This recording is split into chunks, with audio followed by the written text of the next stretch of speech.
Hello. Venom. Venom.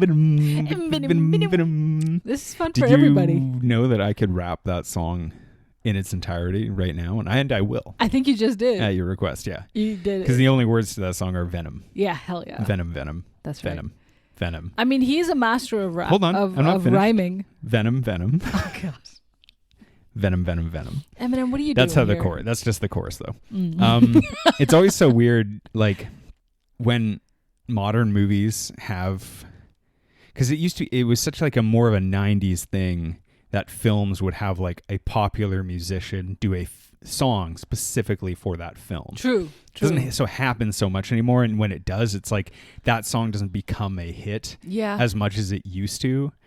My Heart Will Go On is a great example of this, right? Probably peaked with My Heart Will Go On. This song is like so bad, and I haven't liked anything Eminem has done for a long time, but also like this is just a really bad song. Yeah. But did you know, or do you remember that there's a song tied into the film Tenet? No. Do you know who it's by? Would you like to guess? Oh my God, don't say Eminem. No. Okay. But you're not far off. There's Who is it? a Travis Scott film, I believe, tied into Tenet, and it plays over the credits. What? Which I never remember because, like, why would you want to remember that? And it's specifically for Tenet? I think so, yeah. Wow. Yeah. Okay. It is. I think it's Travis Scott. I just remembered it today when I re-listened to, just to prep, I re-listened to the Venom song, which is called Venom. Oh, good. Yeah, just in case anyone was wondering. It's a song by Eminem called Venom. That's perfect. Yeah. That's great. Yeah.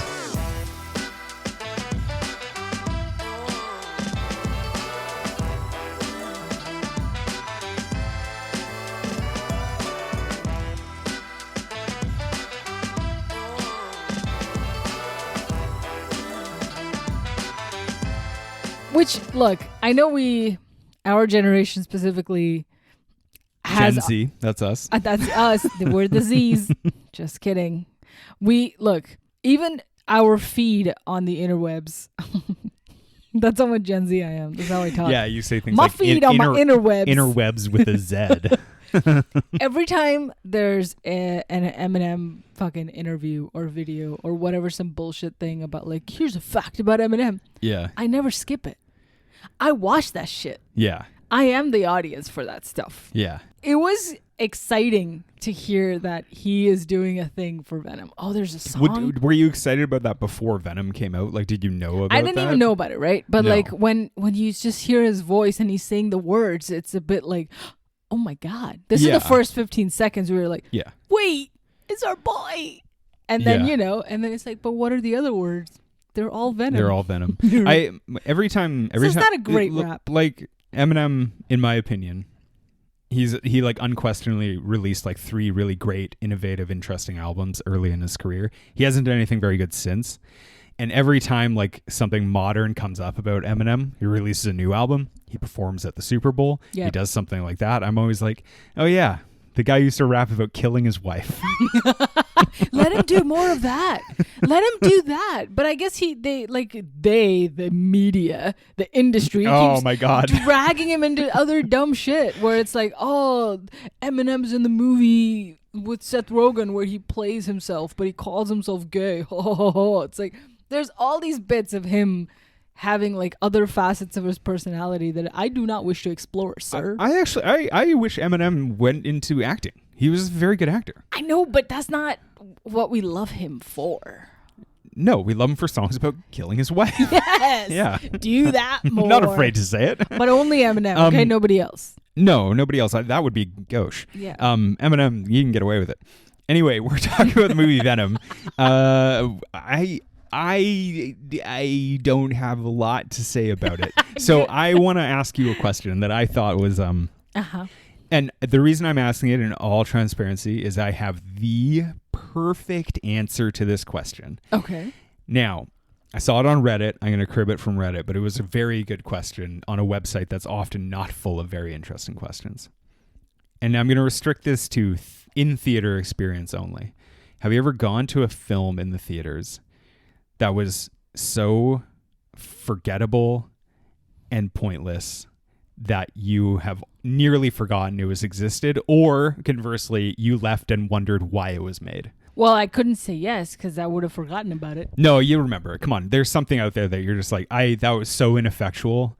Like, is there a film that you can think of like that you saw in theaters specifically?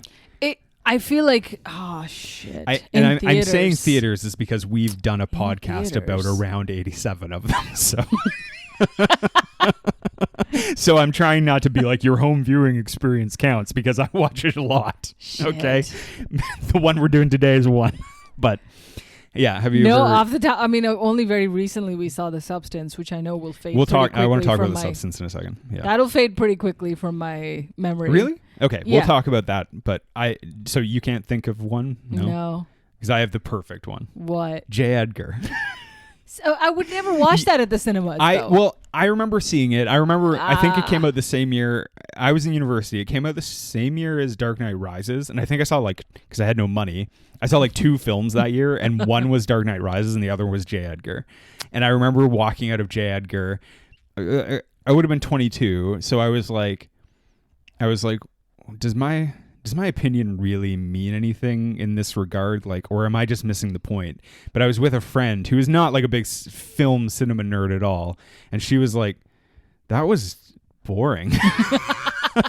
Yeah, J. Edgar didn't capture your attention and excitement. But, it was like Clint Eastwood, the guy who was a cannibal from The Social Network. Yeah. Not in the film The Social Network. There's no cannibalism. Leonardo DiCaprio, and then the dude who just won an Academy Award for Best Original Screenplay, Dustin Lance Black or whatever. That movie should have been incredible because it was about the FBI director secretly kissing his clearly his boyfriend. And there's a dead baby.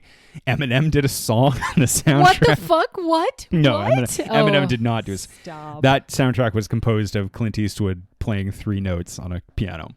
But it was a movie that was so clearly meant to be this is going to be fucking good, and it wasn't. It was just not. Yeah. But it was also just not even not good. It was just ineffectual. Yeah. Totally forgettable because I didn't even know that was a thing. No, but also Clint Eastwood was making 2 movies a year that were he also, I think he made the next year he made Jersey Boys, and everyone was like, nah, I don't think so. Jersey Boys? I don't think so. Yeah.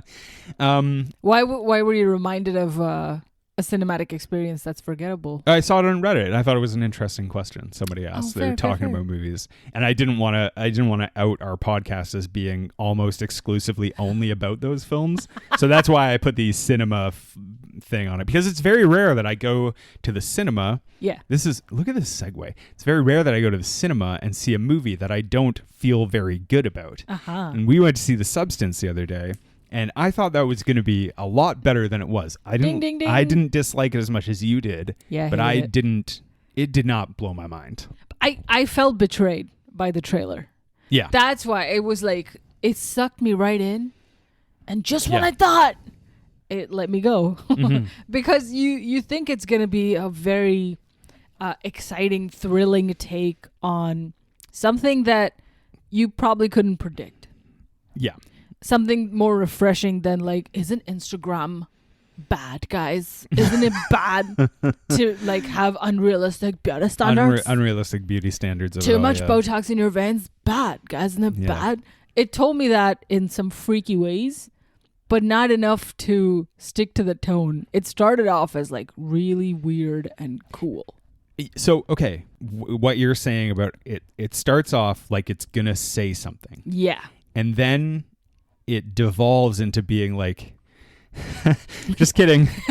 We're silly. It's a nervous laugh of a film. But You're right. That nervous laughter is that it's I don't know if that movie knows what it was trying to say at all. And I thought it was really well made. The Demi Moore was good. I thought Margaret Qualley was good. Yeah. Dennis Quaid was not, but it was a movie that overall I was that was a fine film. I didn't think it was that good. I think it was an impeccably made, not that interesting movie. It felt but as you're saying, it was advertised to be a lot more interesting than it was. Yeah. But me personally, the most disturbing part of it was the fact that she has an analog clock in her bathroom. No one has that. It's because she's old as shit, and old is ugly, babe. Yeah, that's the whole point of the film. You mean Demi Moore? She's old and disgusting. Also, her bathroom, it looks like a place that Viggo Mortensen would stab you with a linoleum cutter in the nude. It did look like Yeah. out of Saw, but like freshly bleached. Overall I enjoyed the movie. It didn't blow me away. It was definitely not going to be one of my favorite movies of the Yeah. year. But it was really difficult to not say stuff to you during it because there were so many of those small things like why does she have Yeah. a clock in her bathroom? Yeah. Why like I leaned over and I was like I know. I think she should get a bed for the other lady. Like Every time sorry. they lay down, they just take to the floor. Yeah, that's not a spoiler or anything, but there was a point where I was like, There's no why beds. just get her an IKEA bed? You have Yeah. a huge apartment, you know? Hell yeah. It was gross. I thought that was an effective part of it. Nah. Look, it wanted to be funny in its grossness. Yeah. And it just wasn't. But the first 2/3 of it are not very funny, I didn't think. And I don't think Yeah. they're trying to be. And Yeah. then it all of a sudden it turns into like a pretty gross out, funny, absurd film with Hell yeah. these like interesting Stanley Kubrick references. And that's where I was more like, oh, why wasn't this the tone leading up to all of this, you know? And I thought it became a little muddled because of that. she just got a like carpet. her body. Yeah. She got a carpet everywhere but her bathroom, where she needs it the most. Her bathroom is literally like a place that conveniently you need like a pressure washer to clean the Holy entire fuck. thing. Yeah. Yeah, so The Substance, I mean, take it as you will, but The I will Substance say, is a symbiote of its I was just going to genre. say, another segue here, The Substance, I have to say, probably in conversation with Venom a little bit here. It's true. It's got a similar vibe to Venom. It's true. Yeah. When you let something enter you, it may not be for the best. Venom's a substance, Yeah. and he's like, yum, or whatever. So this movie Dude, this movie. is better than Uncharted. Yes, I'll give it- 100%. I will give it that. Look, this movie's better than Madam Web. This movie's better than Morbius. This movie's better than... You think that this movie's better than Morbius? It must be close for you. I No, think they're about I the like same Morbius quality. for different reasons, Yeah. but I think this is so much like better made, and what like the CGI is like nowhere close to Morbius, or This movie, it's superior to it. Morbius lacks the tone of this film. This movie, at least Yeah. for its benefit, doesn't take itself too seriously. Thank you. That's And exactly Morbius, it. because of a certain lead actor, Of a kind certain- of takes itself like seriously, which makes it a little easier to mock. Yes. This movie at least is like, yeah, Venom's a fucking scamp. Venom. Look, this movie is the fucking ultimate Snickers ad. Okay, it's the hungry. It's like you're not you when you're hungry. Like the whole thing of this film is just a long ad for you. Eat your meals, Yeah. and you'll have a good time. It's just me 2 days before a period. Like, Yeah. this movie is my life. Yeah, and Yeah. you turn into a gigantic black creature from the abyss. That's Yeah. right. Well, not from the abyss, from the stars. Often I lay by your feet, waiting to just In a tiny little blob, and much like in The Substance with a little face on top. That is sort of a spoiler, but it's gonna be 3 weeks. Fucking cares? go see the movie if you want to see it. Fuck it. There's not really a Fuck it, spoiler. go It's a see gross it. film. Jesus Christ. It is gross. This movie's not gross, but it is okay. It weirdly stars 2 Academy Award nominees in actually, excuse me, 3. Riz Yes, Ahmed, let's not forget Mr. Michelle Riz Williams, Ahmed. and Tom Hardy. Yes. Tom Hardy, you know what I was thinking about a lot, even though you haven't seen it, but I'm going to talk to you about it anyway.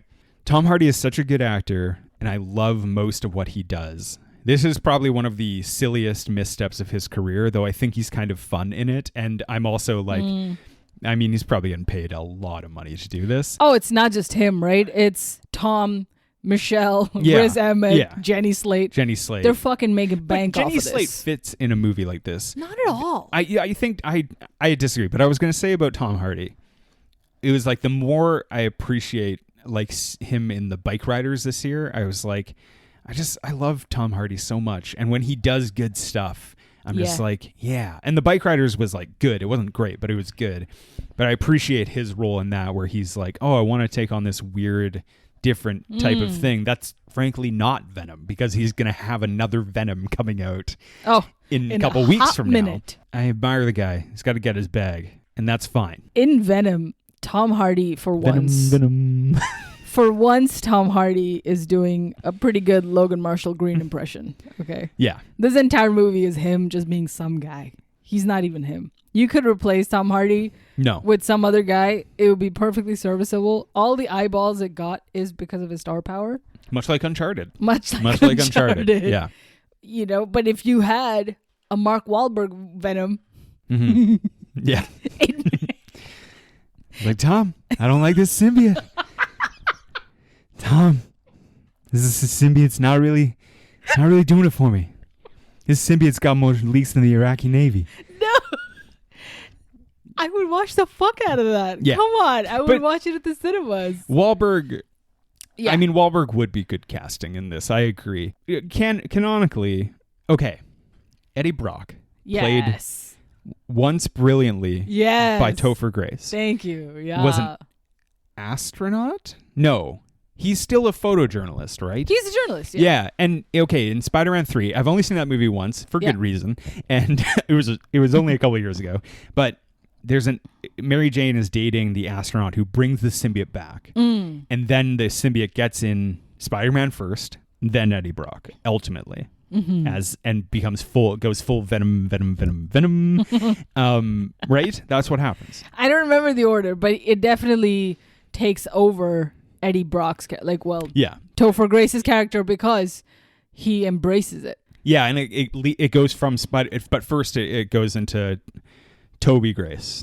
Tobey Maguire. Yeah. Goes into his character, Spider-Man, and then leaps to Eddie Brock, and Eddie Brock is like, I'm having a lot more fun with this. Yeah. And because I'm a bad guy, there's an astronaut who brings it back, right?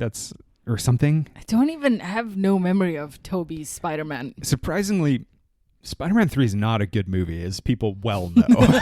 Yeah. What do you mean? It's cherished for its choreography. fucking Tobey. It's a iconic movie for certain reasons. Yeah. Unhinged for all the good reasons. So my thing about this movie, and this is the ultimate, like the only real thing I can say about it, is this movie is basically the opposite of The Mask. Yeah. He gets a mask, and then Yeah. instead of being a loser to start, he's actually kind of got everything going for him. His life falls apart. He has to get it all back together again. And in the end, he keeps the mask. In The Mask, he's a loser. He gets the mask. He becomes cool. And then he doesn't need the mask because he's got Cameron Diaz to finger blast in the back of a Camaro. Whoa. Well deserved. Right. So like that's basically, this movie is not even in the same league as The Mask in quality wise, but that's my main theory reading of this film. That's a good point. Yeah. I did enjoy every time this Venom was like, "You're a loser, Eddie." It was great. I don't know I think one of my big problems is that Venom talks to Tom Hardy outside of. Why? I just, it doesn't work for me. I don't like it. Just like then you just have a Tom Hardy walking around with a voice in his head, and I just don't find it that compelling. It's cool because it has its own personality. I guess so. It doesn't have to be Tom. That is why Venom later in the film gets anime titties. Michelle's character takes it, and then Venom becomes a girl, I guess. Question though. How does it learn how to speak English? Checkmate. No, I'm just kidding. Yeah, but Venom does that though. In every property of Venomness. Yeah. He can turn into whatever, right? Yes. Now here's my ultimate question. Why is it so hard to do Venom right?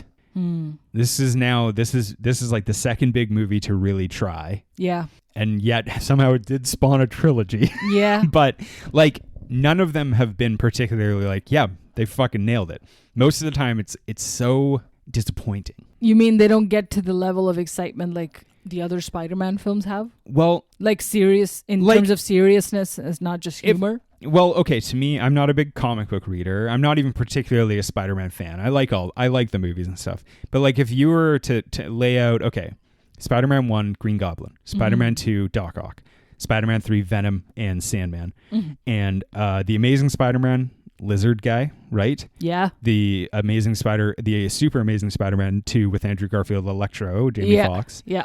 If you were to lay all 5 of those Spider-Man films out and be like, they hadn't been made, which villain do you want to see? Almost unanimously, I think everyone would be like, Venom. Maybe Doc Ock. Doc Ock. Maybe, but Venom's got to be one of the most popular villains in Spider-Man history, right? And my question is, why is it so hard for a movie to be good about him? Why is it so difficult to adapt this character? And my theory is that while he may be the most aesthetically pleasing villain, Venom has no real reason to be. His only reason is like, I want to infect the earth. Yeah. And uses but could then, be anyone's villain, not just Spider-Man. Yeah. Yeah. But like all of those other villains have much more interesting humanistic needs. Whereas with Venom, even in the very good video game Spider-Man 2, which I recently played, like Kraven the Hunter is the bad guy, and then all of a sudden Venom becomes the bad guy. It like twists and it's kind of like cool. And they actually do Venom right in that game, I think. But ultimately it's just like Venom shows up and you're just like, he's like, yeah, I'm just going to take over New York. It's going to be Venom York. And like, and that's it. And he kills Kraven the Hunter. And then you're just like, oh, all right. Oh shit. Yeah. Oh, and I didn't know that. That's cool. Yeah, well, you're not a hardcore, cool, awesome gamer. True, I'm like not hardcore. Like that's the closest thing I've seen to being like, yeah, that's kind of what I want, like the villain version of Venom. But then this movie comes out, a movie about Venom, and it's like, I don't know, Venom's just kind of a goof, and he's like, actually, as long as I can eat live creatures, I will kill criminals. Yeah. Yeah. Yeah, they made him too goofy. Yeah. Because the only other kind of semi-goofy looking villain I could think of for Spider-Man is Green Goblin. Oh, sorry. Yeah. Yeah, Willem Dafoe, very goofy looking person. Yeah. Yeah, but Willem's character is very serious. The Green Goblin is very menacing. Yeah, yeah. Little to no jokes when in human form. Never laughed. Yeah. No. But that movie, Spider-Man 1 certainly, I recently rewatched all of those, I think last year. And Spider-Man 1 is like very serious. Yeah. Like even Willem Dafoe's death in that film is like really brutal, right? Because he gets like shot through with he gets hoisted by his own petard. And by that, I mean that flying skateboard that he uses. Hell yeah. And it's like, you know, I don't know. And then in the Spider-Man 2, he like haunts James Franco from beyond the grave, being like, spooky. Get my suit, young man. And he's never once like, I'm hungry or any, like, it's not goofy in any way. Like, which is why, like, this is meant to be totally different than any of the other. Yeah, but you would think, because Venom is like, Venom's reason to be is to like absorb the living things of the earth. And yet he's kind of like, that should be the most evil thing. And yet he's just kind of like, eh. Counter to that, I think, is that all the other villains are only valid in the presence or in opposition of Spider-Man. True. And they won't get their own standalone films. And it may not be as exciting as this one is because it works on a sci-fi level. Yeah. Because it's not human. And it can stand on its own feet like any other X-creature that has its own movie. Yeah, like, well, I mean, I've expressed that I actually do want to see Kraven the Hunter, which is coming up. Yeah. And like he's a villain. Yeah. But like because these movies weirdly they can't have Spider-Man, so they become these like anti-hero films. Mm-hmm. But I do think that the attraction with Venom is that they're just kind of like, well, he's just the coolest. Yes. And he is, and I don't disagree with that. Like, if you were to, if you're Ruben Fleischer, whoever wrote it, to be like, who do you want to choose to boot off like a weird, not Spider-Man series? Yeah, obviously Morbius, but that was taken. But like Venom was the first one, and rightly so, because they have to make Venom likable to the audience. Yeah. in the anti-hero way, like Deadpool. Because you have to get the Deadpool audience is so lovable. I know, but you have to get the audience to hate Carnage. You have to get them to not like Riot and the other symbiotes. How can you not? What's the journey to hating Carnage? His name is Carnage. I know, but the relatability is that Venom is also a loser, like Eddie is on his planet. Right, and he's very obvious in stating that. Riot is like the real boss man. And he wants to, like, you know, be part of the little guy and just climb up inside Tom Hardy's mouth and live there. And then kiss him from the inside. Yeah. Which all of human race can relate to. Yeah. Everyone wants to kiss Tom Hardy on the inside and the outside. On the inside of his mouth. That's the truth, yeah. Tom Hardy is the Venom of actors. He's a real lovable scamp, yeah.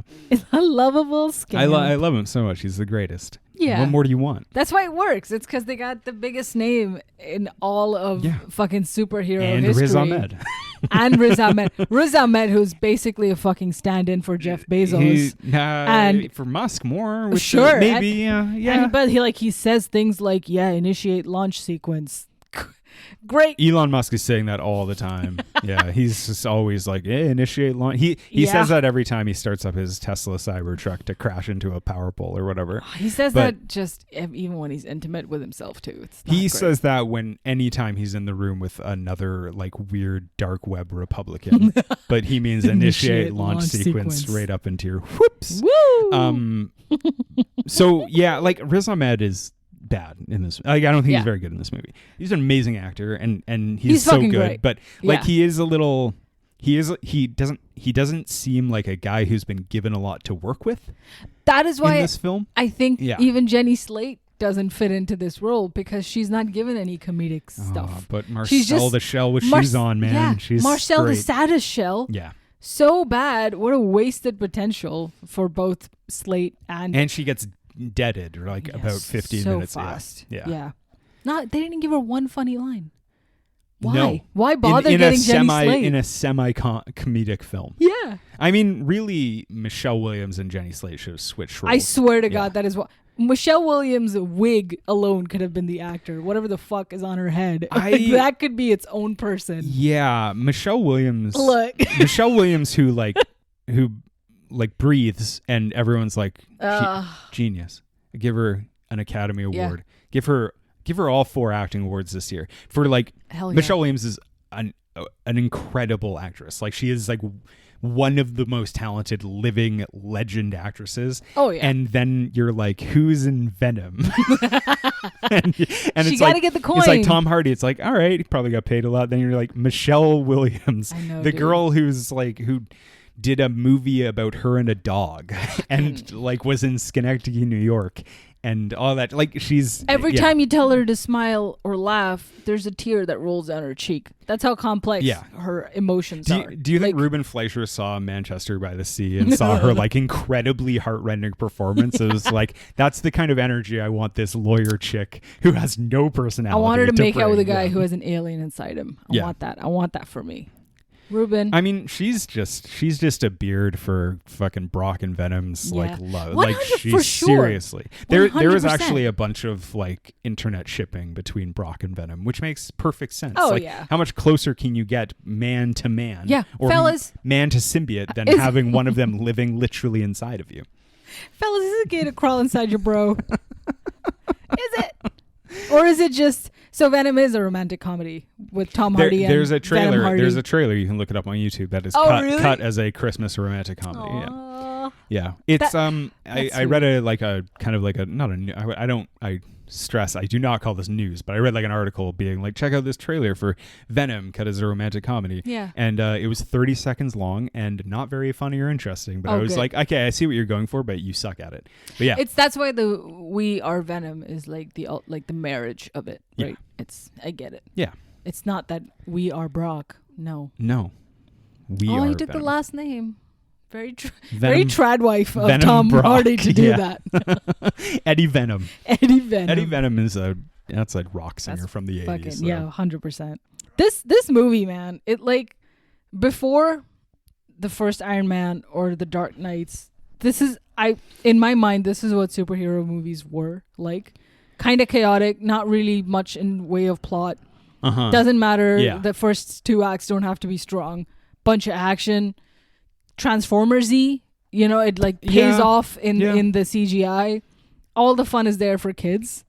So I wouldn't. If the CGI is very good in this movie. Well, at least the one with when the guys are fighting at the spaceship and they kind of separate from their symbiote. Yeah, that's fun stuff. The entanglement of it in like 20 seconds is pretty beautifully choreographed. But then that like exciting level of personality or the humor or whatever, it covers up the tedium for a lot of it. Yeah. Venom doesn't show up for like 50 minutes. Yeah. Like literally. And one of the things that strikes me as what frustrates me with Venom talking in this film, you go to a movie and yes, you know what you're getting. You know you're going to a Venom movie. And yet you still want a little bit of surprise and suspense as to being like, what could this be? Could it be Venom? Because your mind, you kind of trick yourself into the narrative and you fall into it being like,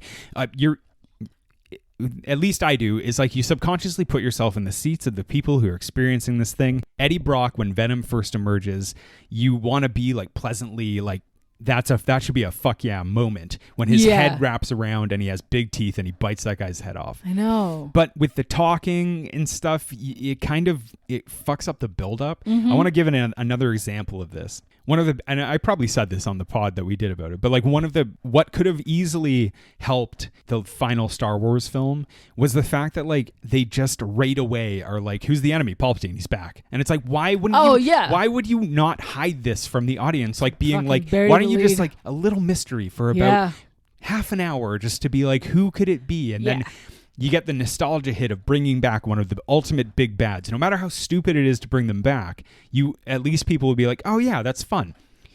In a counterexample, like Rogue One kind of does a good example of that when they have Darth Vader at the end. Like, that's cool, right? And this movie, it's just kind of like, it takes so long for Venom to get there that you're just kind of like, I just kind of already know what's happening.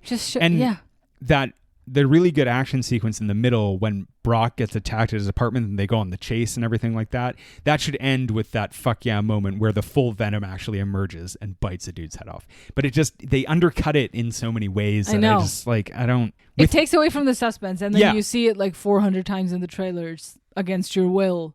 Yeah, that too. That was like the ultimate money shot in the trailer. I know. But it also felt a lot like when Dune was like, don't worry, there's sandworms in this film. It's like, we fucking know there will be sandworms in a Dune film. Like, you don't have to show me. It's weird. I think there's this like strange, especially with a lot of, going back to your point about how superhero movies back in the day, they used to get away with that because there used to be so little pressure on them to actually be good, right? Like, it was like Spider-Man, those 3 movies, those were the pinnacle of superhero achievement. Everything else was kind of like, it's all right for this to kind of not be great. Totally. It'll just be a film, right? Totally. Like fucking Elektra, Catwoman, like all that shit was just garbage. Yeah. But after, like Venom, a decade after Iron Man comes out, it's like there's so much pressure on these to be so good. But then they also... sometimes they like reek of like desperation to be like, please just like our film, because it'll have like fun stuff like this in it. Like, look at this in the trailer. It'll have every fun moment will be in the trailer, so that you're sure that when you go to the theater, you'll see the trailer moment. Everything else outside that you didn't see from the trailer is not good. They are like 10 years post all the superhero stuff, though. They are competing for attention. They are, yes. So they have to kind of, and it's beyond maybe a director's decision. Maybe it's a marketing firm. Directors don't cut. They don't cut the trailers. Right? So they like the actual artists in the cinema don't have any call in this, which sucks because their vision is taken away before you even get an honest chance to watch it and enjoy it. To be fair to the people who do make the trailers, they're their own type of talent. Directors are busy enough. Right. Like the trailers are cut sometimes, like often before the film is even finished. So like the directors they don't have time to also market the film. They hire someone else to do that. Totally. But we've talked about it, and lots of people, like I've listened to lots of other film podcasts where lamenting the way that trailers have become in the last few years. It is a little like we talked about this with Superman. I think we remember how good those trailers were. Yeah. And holy shit. And yes, the movie like didn't reach your expectations. No. Like with The Substance we just saw. Trailer, excellent. Movie, not so much. But that's like not a huge blockbuster hit film that's going to come out. Venom, I do remember the trailer, and I remember being like, okay, it's just going to be exactly that. And I watched it, and it was exactly that. Like it's even worse. Because at least there's the promising, like the banger that Eminem had cooked in the trailer. Yeah. You kind of hope that it'll be like scene for scene, like great payoff. But a lot of it, really, you're just like, Yeah, a lot of it, you're like, so he's a journalist. So what's going on? And then 45 minutes later, you're like, man, he's still like doing journalism things. What's going on, man? What's up? I still when I first watched it, not a big fan. In my second watch now, years later, pretty decent. It's entertaining. It's entertaining. It's not a good movie, but it is entertaining. Yeah. It has warmed my heart more compared to the first watch. Yeah. But I don't remember if I am thinking of Venom 2 with more vitriol than I will let on. I'm really excited. We're going to do that next week. I'm really excited to watch it because I made a mistake in the last episode. I thought it was going to be a full Fleischer month, but Venom 2 is directed by Andy Serkis, which is insane. That's right. Yeah. Gollum himself That's is the director of Venom 2. Come on. We briefly talked about it. What else has he directed? Is this his first? He directed Remains of the Day and the entire Lord of the Rings series, and also Iron Man 3. No, I'm just kidding. I have no idea. This might be his directorial debut. Venom 2. Venom 2, 3. More Venom. Extra bites. I know this is probably not true, but isn't it wild how like Andy Serkis, he found the most circuitous route into like stardom and is capable of doing so many things. Like, it's not like he was like an extra. He was just like, I'm a motion capture dude with a voice. Yeah. I'm sure Andy Serkis was an actor before that. I'm just being facetious, but like, yeah. It's so wild that it was like, because in the Batman, like, he's such a good actor. Well, he's Andy in Serkis, Marvels. Yeah, but he's such a good actor too. Like, straight up. Yeah. I think one of the most underrated like roles of the last couple of years is him playing Alfred. I thought he was so fucking good at it. Oh, hell yeah. And then, but then I had no idea he directed a movie. Same. He has the perfect face to be and the voice any too. type of guy. You could make him a freak. You could make him Gollum. You could make him arms dealer in Wakanda. You could make him British. Yeah. Against all will. Yeah. He does a good job. Yeah. Fucking Andy Serkis. Andy Serkis, man. What a gem. We will judge you completely by the results of Venom Let There Be Carnage. Yeah, no other work you've ever done. Yeah. Do we want to go over the plot in this movie? Do we have to? I think we could briefly touch on... Let's go on a... Well, the symbiotes land on Earth. Riot infects a Malaysian girl. She walks to fucking San Francisco. Eddie Brock, he's a journalist. He's like... They never really explore exactly what he does, but he does something that I've seen on a lot of like kind of interesting YouTube channel stuff where it's like he does kind of the hardcore underbelly of the world. Mm-hmm. And for some reason, he also works for like a newspaper, like the San Francisco Chronicle. Sure. And they're like, hey, you go out and you go to war zones and stuff like that. Do you want to talk to Elon Musk of our planet, which is Riz Ahmed? And he's like, yeah, I want to ask him questions about Venom. Questions about Venom. And just like, so this is what I was like perhaps confused. he's wondering why you'd shoot a man before flying about over an airplane. That's what he sounds like the entire time. Yeah. The biggest failure of this film is that Tom Hardy is not wearing a mask. They should have said it during COVID. I was talking with our friend of the pod, Steven, about Tom Hardy and just his character Bane doing an even better reprise in the Harley Quinn comic cartoons. I don't know if you've seen, but Bane's cartoon in the Harley Quinn cartoons. Harley Quinn? Harley Quinn. Yeah. Right? Yeah. Well, you're saying it like Harlequin. Harley Quinn. Yeah. Who is a Harlequin. But that's where the name comes from. But you're saying it like Harlequin, which is a genre. So no. Sorry. Yeah. In Harley yeah. Where he just Margot plays Robbie, a fucking goof. He's just there to be a fact checker. Well, actually, he's a genius, babe. His whole voice is just doing that. I wanted that for Venom. It's in which cartoon? Harley Quinn. The most recent one? Yeah, the animated, like, it's got 2 seasons. I thought it was like called something else. What was it called? Fuck. Who knows? Just I heard that Harley? was good though. It is fantastic. Especially whoever does Bane's voice in it. I don't think it's Tom Hardy. No. But he's not allowed to do voice work. It is a fantastic character, which I think Tom Hardy should have done that guy in Venom. Been a better goof instead of just like a RG. Yeah. Instead of being the Butters of Venom. I don't know how unpopular of an opinion this is. Tom Hardy as Bane gets me fucking jacked. He is so good in that role. It's not unpopular at all. I know. I hope not. I hope it's not because, well, I think some people like it's one of those rare roles that's incredibly quotable for how cheesy and goofy a lot of the lines are, and his silly delivery and his goofy ass voice, and the fact that you can't understand what he says most of the time. And yet I constantly rewatch scenes of his on YouTube because they are phenomenal. Just his bits? His bits. The part with when he's fucking talking to the dude from Killing Them Softly and he puts his hand on his neck and he's like, do you feel in charge? What the fuck? It's so good. Like he's so every moment in The Dark Knight Rises, Tom Hardy is fucking electric. He is so the great. best part of that movie by a wide margin. You're gonna walk around the house doing this impression all day. Oh my god, dude! Well, it's not that hard to do. You just talk into like a bottle or something.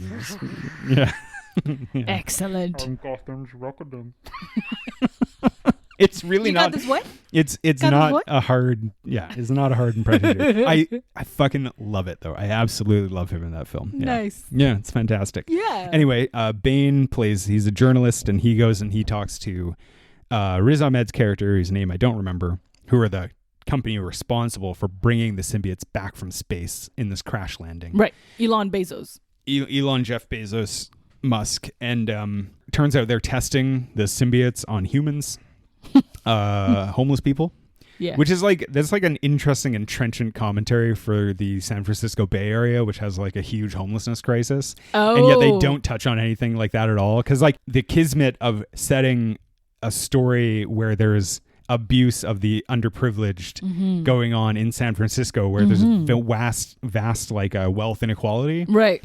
is like, it's like, seems like you're like, oh, that's kind of interesting. And they're like, yeah, we don't care about that. Yeah, no one gives a shit we don't about give any it. of that. Yeah, No, this no. just kind of just a coincidence. It's important that Jenny Slate's name is Doris Girth or whatever the fuck. Like, Dorotha Girth. Or yeah, something. fucking. They'll make her say her goofy name 3 times. Doris Girth? Doris Girth. Doris Girth? I think Girth is definitely the last name for sure. It's terrible. She comes in. She like whistle blows for Tom Hardy. Mm-hmm. She gets him into the lab to get the proof, and then Tom Hardy gets Venom right up his gooch. Woo! And Venom is like, this is great. And then Tom Hardy leaves. Also, he has since lost his loved one, his Michelle Williams, and his cat. She's gone That's off to be right. with Dan from Veep. He was Dan named, from Veep. He was named Dan. In this film. Did Veep come after though? Veep was on for a while. I think it might have ended in Either way, 2018. great. Because I wonder if it's just that actor's idea of like, hey, I was Dan in Venom, so people probably know me as that. He's a great actor. I really like Dan. Hell from, yeah, Dan. Whatever his fucking name is, I love him. We're as an never gonna actor. find out. Dan from Veep. Dan great. from Veep. Veep, great show. One of the funniest shows ever made. Fuck yeah. So Venom gets all up in Tom Hardy. Riz Ahmed sends folks to get Venom. Mm-hmm. Venom's out and is like, I'm Venom. Eminem, these are actually the lyrics to Eminem's song right now. Really, the crux They of it chase is like, him. there's Yeah. a lot of set pieces involving Venom hardcore murdering a lot of cops and Hell yeah. private security personnel. And also he delivers the whistleblow shit to the newspaper he used to work at. Right.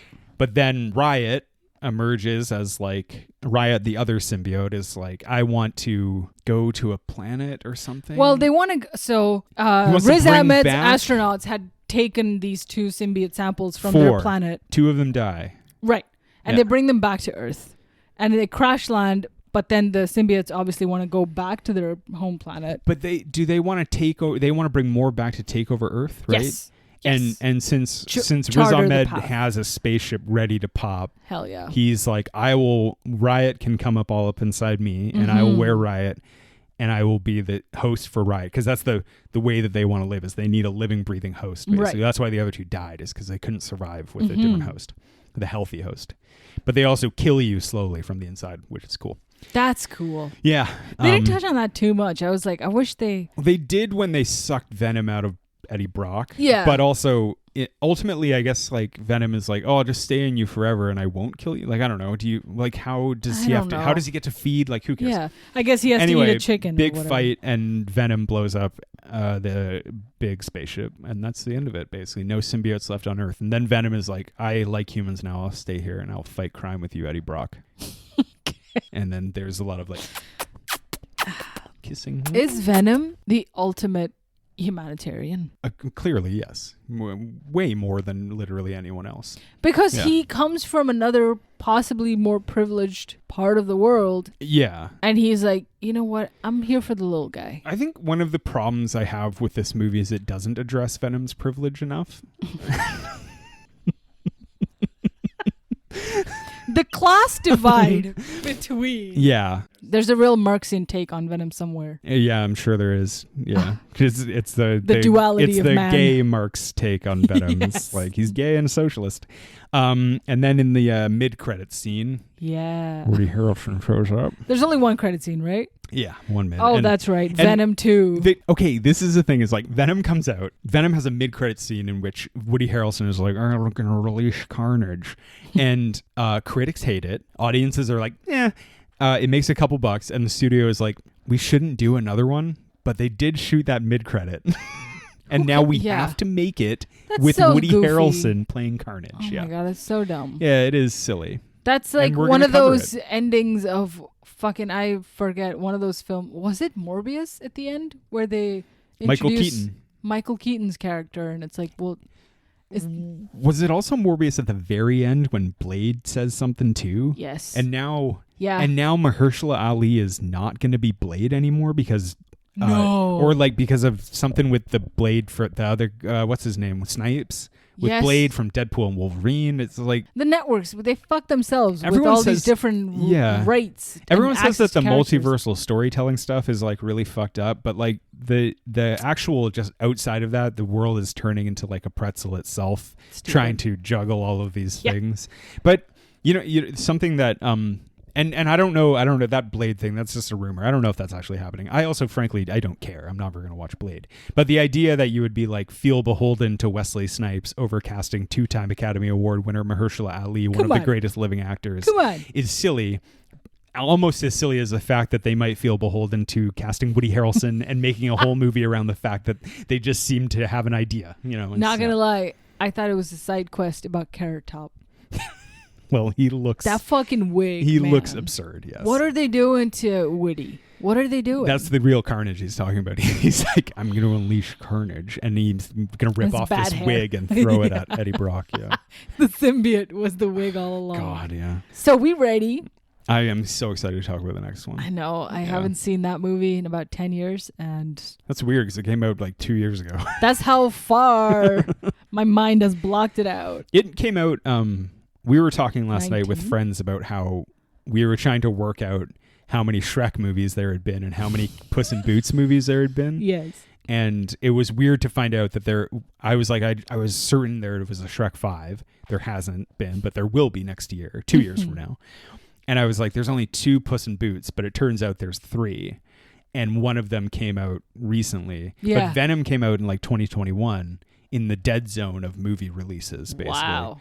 When it's like, what name another movie came out in 2021? Go. I didn't know. Tenet. That's it. Oh That's the my only God. other movie, right? Oh shit. And so, yeah, it's all Are right. you? I know we're gonna breeze through a very enjoyable watch of Venom 2, but Venom 3, is that on your radar? Radar? Radar. Is that on my Harlequin? Is that on your Harlequin for later? Is there on my radar? I don't know, because the big problem with that is I would have to go to the cinema and watch it, which I'm not sure if I want to do. I think we can muster the courage. What if it's fucking Oscar winning and Babe, incredible I have- and not worthy of our pod? I have big plans to do the hit film What Lies Beneath, okay? And I really want us to get... the people they I wait. really want us to get The people popping they crave to on a know. film that everyone wants us to talk about, which is What Lies Beneath, a Robert Zemeckis movie that no one likes. Yeah. Hey, that's our whole jam. Yeah, there's our whole jam. Yeah, listen, if we record a 3rd episode of Venom, it'll be here. It'll be here. If we don't, we didn't. I'm Eddie Breebrock. You're having a stroke. I'm Bane. This has been The Low Ceiling. It's been the low ceiling. From Gotham's Reckoning. Hungry. Thank you for listening. Bye. Are you going to say thanks? No. All right. I will say you're welcome. Okay. Bye. Bye.